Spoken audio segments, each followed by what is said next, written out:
बिस्मिल्लाहिर्रहमानिर्रहीम। अस्सलाम वालेकुम students.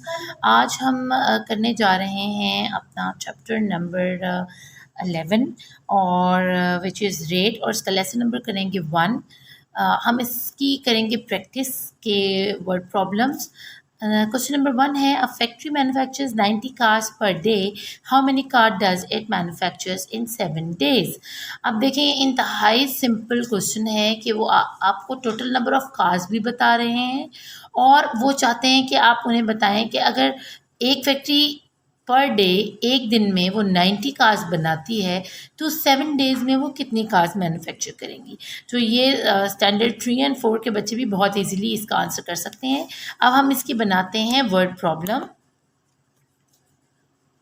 Car manufactured per day equal है 90 के, और मैन्युफैक्चर्ड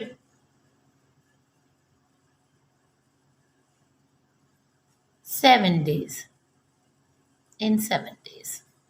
तो वो इक्वल हो जाएगा 90 मल्टीप्लाई बाय 7। जब हम 90 को मल्टीप्लाई करेंगे 7 के साथ, यानी हम आपने 90 को ऊपर रखा, 7 को नीचे रखा, इसको क्या मल्टीप्लाई, 7 0 0 7 9 63। तो जो कार मैन्युफैक्चर्स कर रही हैं फैक्ट्री, वो 7 डेज़ में 630 कार्स हैं जो वो मैन्युफैक्चर करती हैं इन 7 डेज़। तो ये इसका आंसर है। अब हम करेंगे अपना question number 2। Water flows out from a tap at a rate of 20 ml per second. 180 ml of water was collected from the tap. How many seconds had the water been flowing? तो वो कह रहे हैं कि एक हमारे पास tap है और उसमें से पानी जो निकलता है वो पर सेकेंड में 20 ml पानी उसमें से बाहर आता है।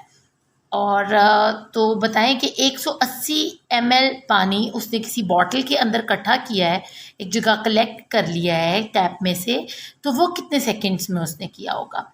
तो इसको करने का बहुत आसान तरीका है कि हम जो हमारे पास टोटल क्वांटिटी है वाटर की, उसको हम जो रेट है उसके साथ माइनस कर दें तो भी हमारे पास, और अगर डिवाइड कर दें तो भी हमारे पास इसका आंसर आ जाएगा। तो हम अपना यहाँ पर बनाते हैं अपनी वर्ड प्रॉब्लम की statement. Water flow rate 20 ml equal है पर सेकेंड। सेकेंड स्टेटमेंट है हमारी कि वाटर कलेक्टेड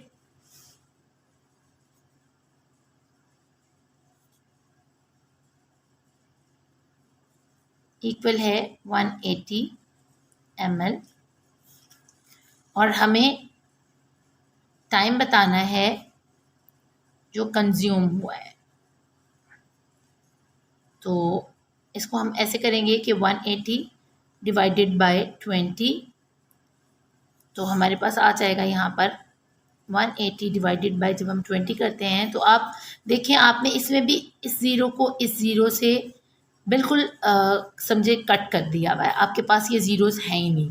तो आप डायरेक्ट, अब आपके पास 2 का टेबल है और यहाँ 18 लिखा हुआ है, तो जब हम यहाँ आंसर लिखेंगे तो हमारे पास इसका पूरा जो है आंसर निकल आएगा। तो फिर आप इन ज़ीरोज़ को नीचे भी प्लेस करके उसको कट कर सकते हैं। मैं आपको तरीका बताती हूँ। 2 9 18, जब ये 18 आपने लिख लिया, आपका ये कंप्लीट हो गया। अब इस ज़ीरो को दोबारा से आप नीचे इस तरह लिखेंगे, यानी ये 29 180 होता है। अगर 2 9 18 होता है तो 20 के टेबल को अगर हम 9 तक पढ़ते हैं तो हमारे पास 180 आ जाता है। तो ये तरीके मैं इंशाल्लाह आपको जो है टिप्स देती रहूँगी कि आपको डिवाइड करना और आपको मल्टीप्लाई करना बहुत इजी लगा करेगा। तो अगर आप मुझे इसी तरह फॉलो करते रहेंगे तो इंशाल्लाह आप मैथ में सुपर डुपर नंबर के साथ सबसे आगे जाएंगे। तो हमारे पास इसका आंसर आ गया है कि जो फ्लोइंग रेट है वो है 9 सेकेंड्स, यानी 9 सेकेंड्स में 180 ml जो है वो कलेक्ट हुआ है वाटर।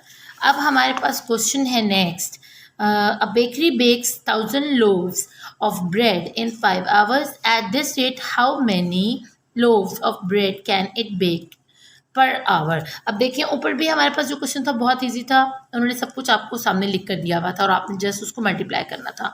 अब यहाँ पर उन्होंने आपसे कहा है कि एक बेकरी में जो ब्रेड के पूरी ब्रेड होती है उसको हम पूरा लोफ बोलते हैं जब तक कि हम उसमें से पीस कट नहीं कर लेते। तो जो पूरी ब्रेड है उसको लोफ बोला जाता है। तो उन्होंने कहा है कि एक बेकरी 1,000 लोफ्स ऑफ ब्रेड बनाती है 5 घंटों में। अगर वो इसी रेट पर चलती है तो कितनी लोफ्स ऑफ ब्रेड बनाएगी पर आवर? अब उन्होंने हमें बता दिया है कि 5 घंटे फैक्ट्री ने काम किया और उसने 1,000 लोफ्स ब्रेड के बना लिए, बेक कर लिए। तो इसको अब हम जब डिवाइड करेंगे तो हमारे पास पर आवर का रेट निकल आएगा कि पर आवर में वो किस तरह कर रही है बेक। तो हमारे पास है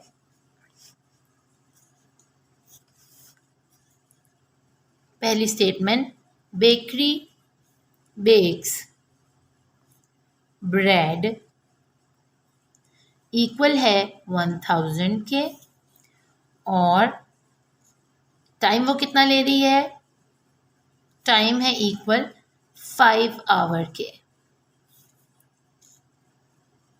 और यहाँ वो हमसे पूछ रहे हैं bakery bakes bread in 1 our.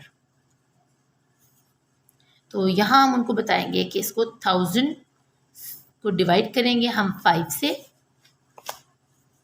यहाँ लिखेंगे 1,000, यहाँ लिखेंगे 5। अब आप देखें इसमें से आपने क्या करना है कि इन 2 ज़ीरोज़ को ज़रा फिंगर प्लेस करके तो इस नंबर को आपने करना है छोटा। अब 5 का टेबल आप कहाँ तक पढ़े तो 10 आ जाता है जी, 5 2s 10।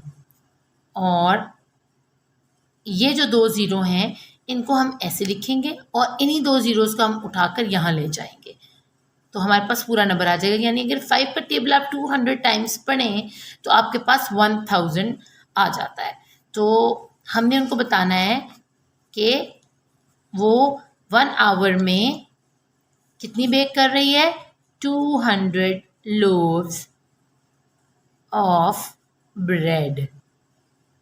ये हो गया आपका आंसर। अब हमारे पास क्वेश्चन नंबर है 4। The table shows the parking rate at a multi storey car park. Multi storey का मतलब है कि 1 या 2 या 3 उसकी मंजिलें हैं या उसकी स्टोरीज हैं जहाँ पर कार पार्किंग होती है। अब उन्होंने आपको रेट दे दिए हैं टाइमिंग्स के साथ। अगर सुबह 6 बजे से शाम 6 बजने में 1 मिनट बाकी है तक अगर आप अपनी गाड़ी वहाँ पार्क करते हैं तो आपसे क्या वो चार्ज करेंगे, $1.28 करेंगे पर आवर।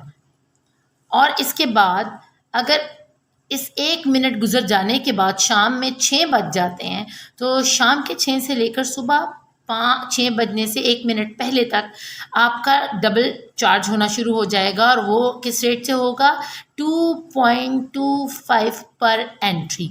बस इसमें ये है कि यहाँ वो सिर्फ आपसे अगर शाम से लेकर सुबह तक आप गाड़ी खड़ी करते हैं तो वो सिर्फ आपसे एंट्री फीस लेंगे जो क्या है 2.25, यानी पर आवर आपसे चार्ज नहीं करेंगे, सिर्फ एक दफ़ा आपको चार्ज करेंगे जो $2.25 है। लेकिन यहाँ क्या है कि अगर आप सुबह से लेकर शाम तक गाड़ी वहाँ खड़ी करते हैं तो वो बिज़ी आवर्स होते हैं, बहुत ज़्यादा लोग दिन के टाइम काम कर रहे होते हैं और पार्किंग्स हो रही होती हैं, तो फिर वो आपसे किस रेट पर चार्ज कर रहे हैं, पर आवर के हिसाब से आपसे ले रहे हैं। बस आपने इस टेबल को अच्छे से समझ लेना है तो आप इस क्वेश्चन को बहुत इजीली कर पाएंगे। अब हमसे वो नीचे कह रहे हैं कि how much does it cost to park from 4 PM to 6:30 PM। आप समझें कि आपके बाबा गाड़ी लेकर गए हैं और उन्होंने वहाँ पार्किंग की है, शाम 4 बजे वो वहाँ पहुँचे हैं पार्क करने के लिए गाड़ी। तो यहाँ देखिए हमारे पास शाम का टाइम आ रहा है यहाँ पर, तो 5:59 PM पर से पहले 4 बजे आपके पापा वहाँ पहुँचे हैं। तो जब 4 बजे वो वहाँ पहुँचे हैं तो कितने घंटे यहाँ तक बनते हैं, तो ये अप्रॉक्सीमेटली आपके पास टाइम आ जाएगा 1 घंटा और 59 मिनट्स। जो इस टाइमिंग में आपके बाबा की गाड़ी वहाँ पार्क हुई है। अब उसके बाद देखिए यहाँ पर उन्होंने कहा कि 6:30 PM तक आपके बाबा वहीं रहे हैं और उन्होंने अपनी गाड़ी वहीं पार्क रखी है। तो अब हम इस टेबल से आगे 5:59 पर तो हम इस रेट से बाहर आ जाएंगे जब हम 6 बज जाएंगे। तो 6 बजे से ऊपर वो 30 मिनट्स रहे हैं या 31 मिनट्स रहे हैं, क्योंकि 1 मिनट ये वाला और बाकी 30 मिनट्स ये वाले जो 6:30 है। तो यहाँ वाला टाइम जो है वो तकरीबन उन्होंने यहाँ पर 30 मिनट रेट जो है ये एंट्री का आप पे लग गया, और ये एक ही दफ़ा लगेगा। इसमें हमें कन्फ्यूजन नहीं होनी चाहिए कि वो 30 मिनट्स खड़े होते हैं या वो सुबह तक खड़े होते हैं। तो इसमें क्योंकि पर घंटे के हिसाब से चार्ज नहीं कर रहे हैं, यहाँ पर आवर के हिसाब से चार्ज हो रहा है। तो अब हम इसका जो है स्टेटमेंट बनाते हैं जो कि बहुत ईजी है। इसमें आप उनको बताएंगे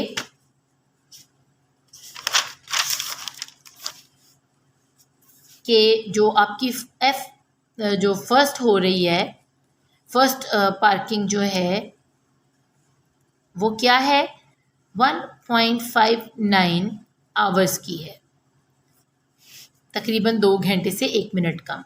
और वो किस रेट पर चार्ज कर रहे हैं इस टेबल के हिसाब से, वो हमसे ले रहे हैं $1.28 पर आवर। तो पर आवर के हिसाब से ये 2 घंटे बनते हैं। तो हम यहाँ पर इस एंट्री को लिखेंगे 1, ये डॉलर का निशान, और 1.28 मल्टीप्लाई बाय 2, क्योंकि ये 2 घंटे बनते, 1 घंटा ये और 1 मिनट कम 1 घंटा ये। तो ये हमसे जब 1.28 को हम 2 टाइम्स मल्टीप्लाई करते हैं तो हमारे पास आ जाएगा, यहाँ पर देखिए 1.28 मल्टीप्लाई बाय 2, 2 8 ज़ 16, 1 यहाँ चला गया, 2 2 ज़ 4 5 और 2 1 ज़ 2, ये डेसिमल ज़रूर लगाइएगा, 2 1 ज़ 2, तो ये बन गए $2.56। ये हो गई आपकी फ़र्स्ट पार्किंग की फ़ीस। और जो हमारी सेकंड एंट्री हुई है, सेकंड पार्क, वो हुआ है तकरीबन 31 मिनट्स। तो उसमें तो वो उन्होंने कहा है कि चाहे आप जितने मर्जी घंटे खड़े कर लें, हमें कोई प्रॉब्लम नहीं है, लेकिन आप एक दफ़ा सिर्फ अपनी एंट्री फ़ीस जो है वो आप पे करेंगे, जो कि है $2.25। तो यहाँ हम वो लिख देंगे $2.25। अब आपने आगे क्या करना है, एंड पे उन्होंने लिखा हुआ है कि आप हमें बताएं कि how much does it cost to park. तो पार्किंग कॉस्ट हमारे पास निकल आई है।